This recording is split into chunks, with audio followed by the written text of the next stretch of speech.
think you know the story of the three bears. Well, here's a fresh look at the real version of Goldilocks, recorded none other than by Roald Dahl. This famous wicked little tale should never have been put on sale. It's a mystery to me why loving parents cannot see. This is actually a book about a brazen little crook. Now just imagine how you'd feel if you cooked a lovely meal.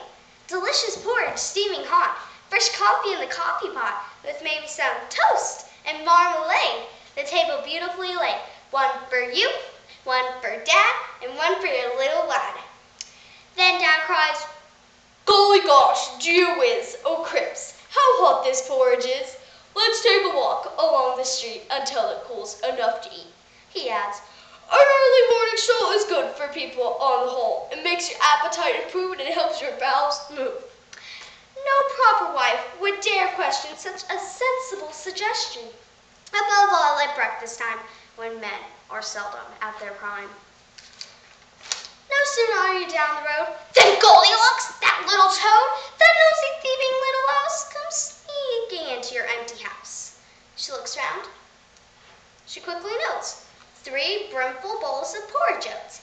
And while still standing on her feet, she grabs a spoon and starts to eat. I say again, how would you feel if you had made this lovely meal and some delinquent little tot broke in and gobbled up the lot? But wait, that's not the worst of it. Here comes the most distressing bit. You're, of course, a house-proud wife, and all your happy marriage life, you've collected lovely things, like gilded cherubs wearing wings, and furniture by Chip and Dale bought at some famous auction sale.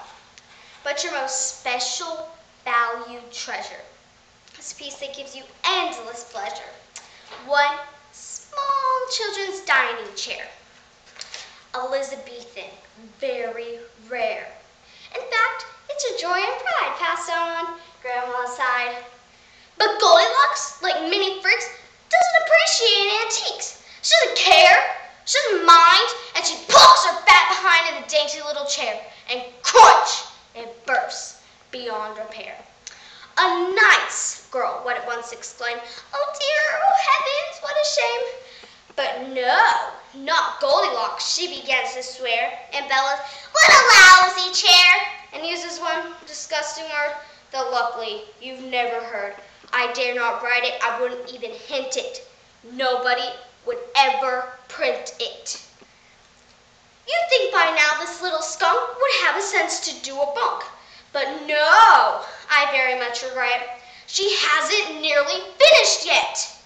Deciding she would like a rest, she says, "Let's see which bed is best."